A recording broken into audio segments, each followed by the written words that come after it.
This very lovely Electrolux 502 is very smooth. It's very quiet.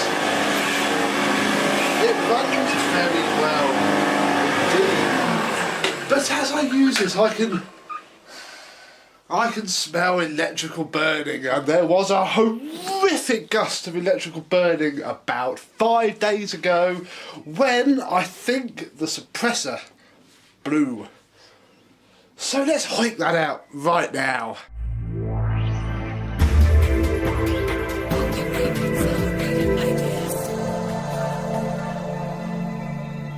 Yes, hello, my vacuum cleaner chums. How are you on this incredibly warm evening? Hope you are all good. Yes, this lovely Electrolux 502 I have had for quite a while. There is a refurb thread of it on Manchester Vacs. It was before I started doing my videos like this. And I sold it. And then Mr. UPS decided to break it, as it was on its way to its new home with another collector. And it got smashed up. And I got it back and I had to refund the bloke. It's basically been kicking around the shed ever since. But the other week, I put it together with a spares machine that I obtained, and here it is.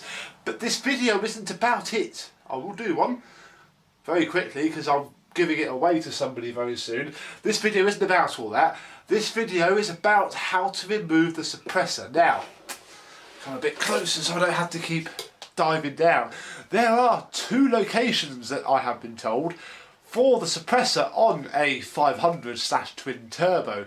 The 560, the one with the electronic speed control, and apparently some of the more 80s ones, I never had those, had the suppressor in the handle. If you watch Mr. Ibasiak, his 560 electronic blew up on him in the handle because it sits there, guaranteed to make you feel your pants when it goes. On all the others, including this one, it sits on the motor wiring. Now this one still runs, but I do believe it has gone. I've had Dolphins with the same motor/suppressor setup, and they've run, but when I've opened it up, there's just a charred, blackened remains of a suppressor. So, in this video, we're going to have it apart and fix that. So let me bring you closer down so we can see this bit, and we'll have it apart. Here we go. We need to take this off. The motor housing. Let's take the motor housing off. If you want to refurbish one of these, I do have refurb threads. This is purely to do the suppressor. We need to remove the two base plate screws. Now let me just check that I have unplugged it before we get too far in. I've made that mistake before. There we go. And then once they are removed, the base plate should lift nicely off. Might bring the brush roll with it a little bit because the end caps get stuck. We'll look at that in a second. Then just loosen off the little screw that holds the clamp on. It then allows you to release, he says, there we go, the internal hose, and then we can put the base plate to one side. We should take the brush roll out. And we'll pop the other end cap on. There we go. So there's the brush roll for this one. So because I've refurbished it, it is sporting brand new strips. Very nice indeed. Next, we need to take, bring a bit closer, the release pedal off. They are these two screws here that hold a metal plate. We'll take one off. And then the side with the spring is going to pop up. There we go. And then the whole thing with the wheels simply lifts away in a calming fashion. Gosh, it's warm. Right, I always take the internal hose off of here purely because it makes the next step so much simpler, because otherwise it fouls on the motor cover. So, lift that plate up, and then, and this is a bit tricky, I won't lie, you need to get another screwdriver, preferably a flathead, and sort of rise it up as best you can, because there's a big rubber gasket which rips like Billy-O. Come on. That has moved it. Come on. There we go. You need to basically break the stiction from that gasket so we can take the internal hose out. Then there are many other screws to remove. Each screw has a little metal washer, so you need to make sure that that comes with it as well. I think they're all on here. You'll notice a bit of damage to the motor cover. Unfortunately, the motor cover is the main part that got smashed.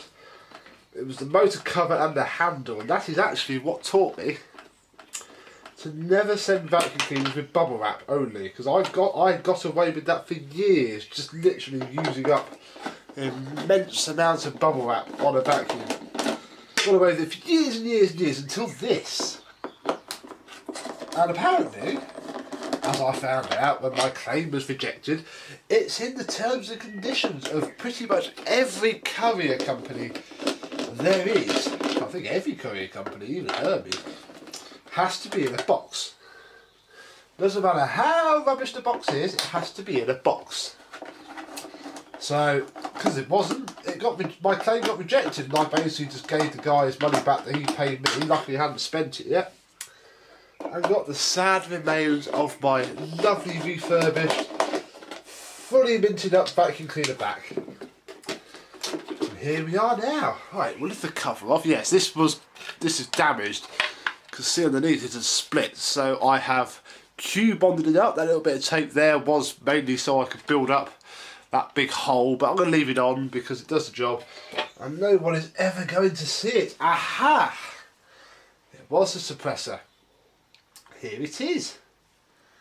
Let me zoom you in for a closer look. Here we go. As you can see, I think I'm going to be alright poking around with it.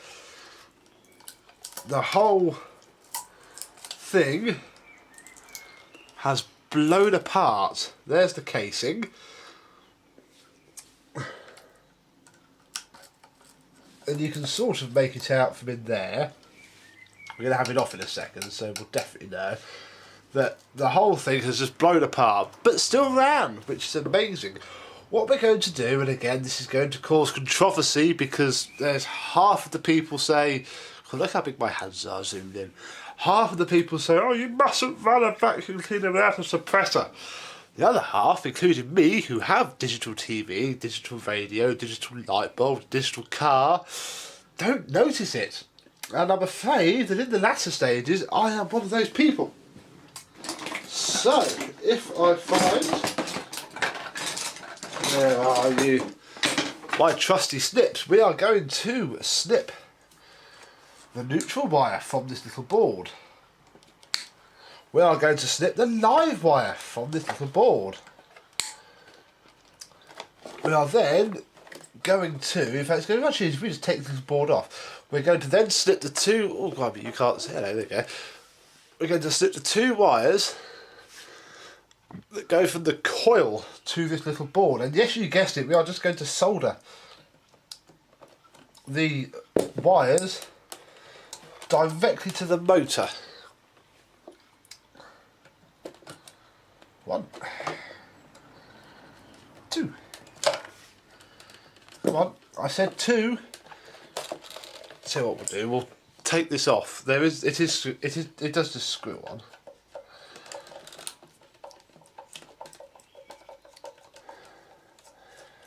There we go. Look, we'll undo this screw. That will lift the board off.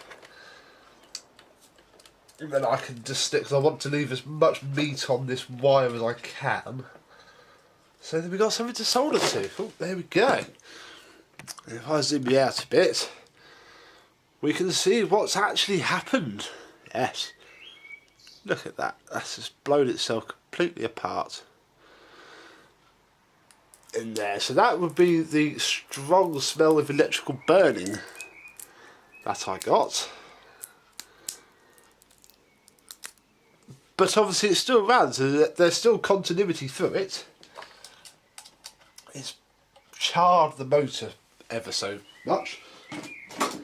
But there we go. So these old girls do still run even if you blow them up. Really. So I'm going to put this screw back in the motor just because why not? I'm not going to bother fitting the whole board. We'll just screw that back in nicely so it can sit there out of the way. Oh, you can't see a thing. But there we go. We're then going to strip the wires from the spinal cord.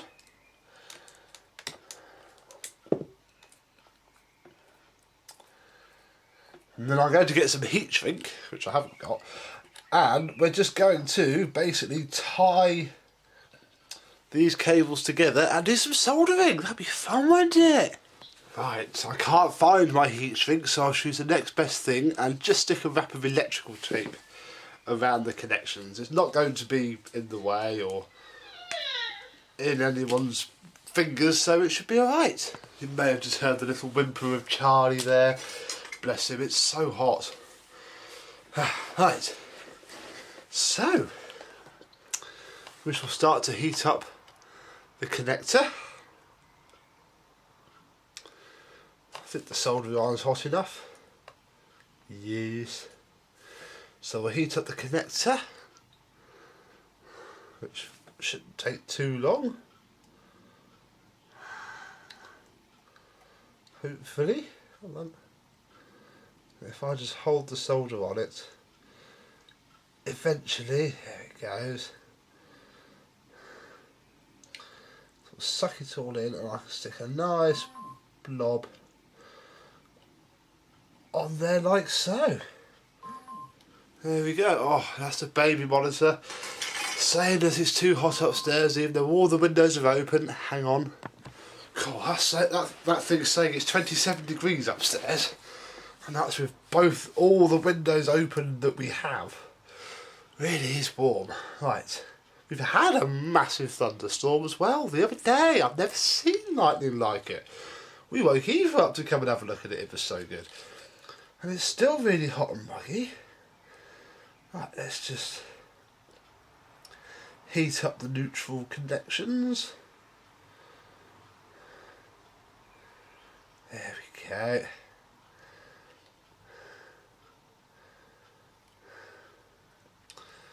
Well, that's gone. I'll say that's probably gone better than the live because there's more space. But it's fine. Let me just unplug the iron and just move it out of the way so I don't sit on it. That would be hilarious, wouldn't it? You'd never seen me scream.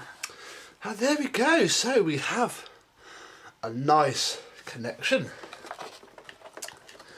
Now, because I disturbed the motor, we're going to need to reseat that, which is always a big pain on these. Hang on, let me zoom you out a bit. There we go.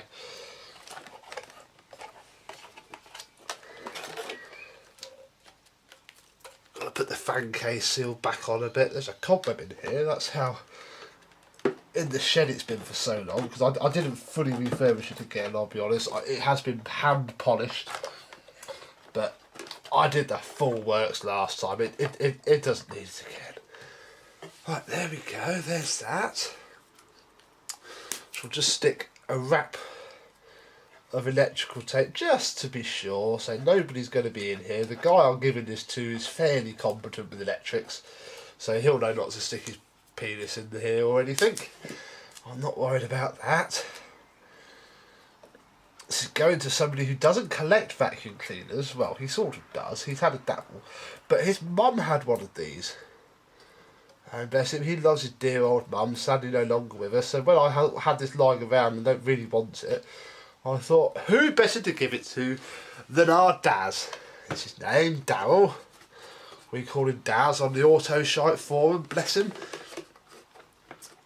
Right. Now, this is, I'm going to call it fun, because otherwise I'm going to have to swear. Because these two felt rings are a right pain in the bum. And the best way that I found is to prop the hood up a little bit, because you've got to seat them in a groove and have them stay there whilst you bolt, or screw really, they're not bolts are they, the motor cover down, which does all the holding together. This is the fiddly bit, and this might take a few goes, or we might get it right first time. Let me just get a few bolts and pop them in the hole, because it's the back we want to do first really, because then that'll hold the hinge together. There we go.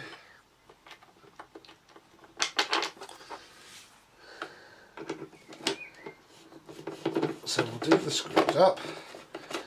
Hopefully they all line up, which means that we're doing good.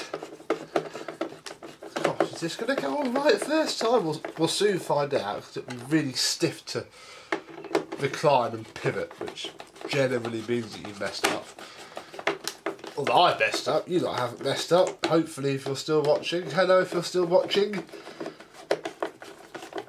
Won't be long now. So I'll speed the next bit up and we'll put the girl back together.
There we have it, but does it work? Well, it's plugged in and hasn't exploded yet.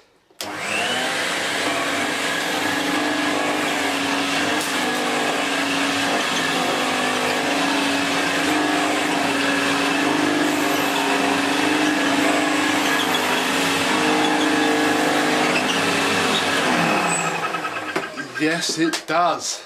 It works very well indeed. And because I know that suppressor removal is such a controversial subject, I'm going to try and bust a myth in my own special, non-specific way. I've got the telly on. We have Sky Digital, which in the UK is the monopoly satellite television subscriber. Even if we didn't and we had what used to be called analogue, terrestrial TV, that is also now digital. Now I've got the volume turned down so I don't get a copyright strike. This is the Sky Information channel, just because it's the most easy looking thing I could find that wouldn't smack me a big strike.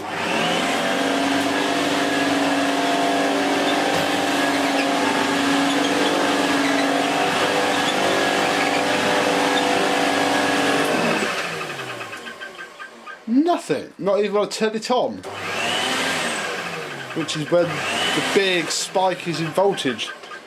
There is nothing.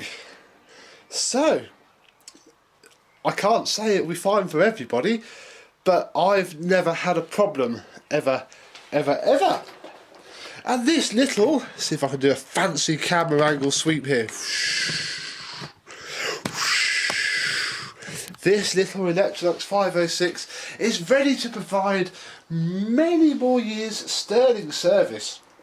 Not going to do a fun after video, I'll be honest, because we'll have more of these.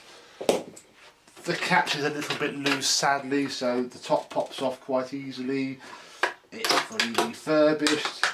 The whistle works. It's got a bag. It's got several spare bags actually, and it's going to a loving home with somebody who's. And it's a little bit weird for me to say this, because he's not just going to sit there and look at it, he's actually going to use it. He said he's always been looking out for one, because his mum used to have one. Which makes me feel a little bit warm inside, although that could just be heartburn. Who knows? But there we go. So thank you very much for watching. I hope this was informative, because if you do collect vacuum cleaners, or if you have one of these up in the loft, your gran's got one, these are phenomenally notorious for blowing their suppressor, either in the handle, which is just a case of undoing the 2 screws and removing said suppressor, or in the motor, which requires a little bit more work, as we've just done. You could crimp the motor wires if you were very lucky, but I like to solder them. Gets my soldering skills up to speed.